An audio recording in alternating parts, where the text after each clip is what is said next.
Hey guys, this is RolloutReviews with RolloutReviews, bringing you another Bionicle review. Today we're going to be looking at another one of the 2003 foam roleplay weapons. This time, it's Tahu Nuva's Magma sword. I've always liked the design of the Magma sword a little bit better than Tahu's original Fireblade. I just think it's a much cooler weapon design, and this is no exception. I just think this is a much cooler looking roleplay toy. But that's just my personal opinion. Despite coming out in the same year as the original, this one seems to be built a little bit better. Specifically, this central silver piece of foam feels a lot thicker and a lot more rigid. As a result, the whole weapon feels a little bit more solid in hand. Unfortunately, it's slightly less substantial. It's a slightly shorter weapon. Because of the width of the blade and the similar price point to the original, they had to shorten it down a little bit. The proportions as a whole are also a little bit different. As you can see, on the original sword, the pinholes here are slightly larger than they appear on this version. For comparison, here is this sword compared to the original. Of course, a little bit shorter there. And then for reference, here is the piece it's based off of, compared to Tahu's original fire sword. They're supposed to be about the same size. Oh well. Now we'll take a look at some of the closer details of the weapon. As you can see on the handle, there is the Bionicle logo on one side, and then the Lego logo on the other.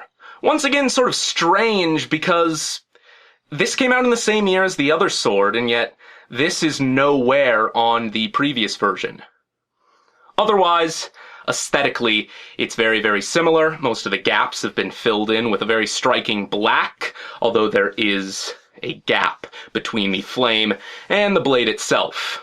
You have some silver foam, some gray foam, and then some dark gray foam.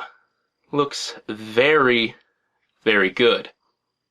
Now, of course, Tahu wields two of these in the actual set, so if you're gonna get one of these, I highly recommend tracking down a second one, because they complement each other extremely well. Of course, they don't connect together or anything like that, become a surfboard, none of that nonsense. Of course, even if you did tape them together or something, I doubt you could float on it.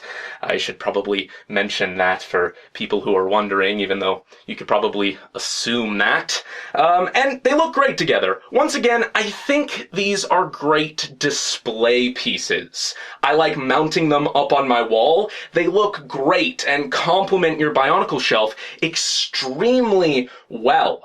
Again, if you can find both of them, it's definitely worth it. I don't find two together online too often, but try your best, keep an eye out. I'm sure you'll be able to eventually. Now, when you're buying them online, once again, be sure you see a lot of pictures from the seller, because the more you play with these, and the more roughly they're played with, the worse quality they'll be in, of course. They could get fringed around the edges, scratched up, even the glue that keeps them together could degrade over time. But if you can find the two of them in good condition for a decent price, it's definitely something worth getting. Personally, I have both of these swords mounted on my wall, on either side of Tahu's original Fireblade, and that just looks really, really cool. So, that is about it, guys, and this is RolloutReviews, signing off.